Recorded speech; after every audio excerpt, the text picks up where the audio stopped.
চট্টগ্রামের চন্দ্রনাথ পাহাড়ে মসজিদ নির্মাণের বিষয়টি গুজব। দেশের শান্তিপূর্ণ সহাবস্থান ও সৌহার্দ্যপূর্ণ পরিবেশ বিনষ্ট করতে এই ধরনের অপপ্রচার চলছে বলে মন্তব্য করেছেন ধর্মোপদেষ্টা ডক্টর আফম খালিদ হোসাইন। রোববার দুপুরে চট্টগ্রামের সার্কিট হাউস মিলনায়তনে বেদখল ওয়াকফ সম্পত্তি উদ্ধার বিষয়ক ধর্ম মন্ত্রণালয় বৈঠকে এ কথা বলেন তিনি। উপদেষ্টা বলেন, দেশের সাম্প্রদায়িক সম্প্রীতি বিনষ্ট হয় এইরকম কোনো চেষ্টা সরকার করতে দেবে না। সারা দেশের ওয়াকফ সম্পত্তি উদ্ধারে সরকার অভিযান চালানোর সিদ্ধান্ত নিয়েছে। এর মধ্যে বেশ কিছু বেদখল ওয়াকফ সম্পত্তি উদ্ধার করার কথা জানান।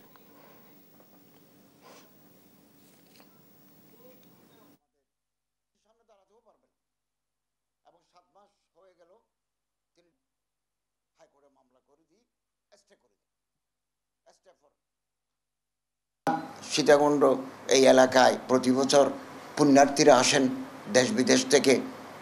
এটার স্যাংটিটি, এটার পুণ্যার্থীগণ যাতে শান্তিপূর্ণভাবে তারা শ্রদ্ধা জানাতে পারেন, এই ব্যাপারে আমাদের গভর্নমেন্ট অত্যন্ত তৎপর।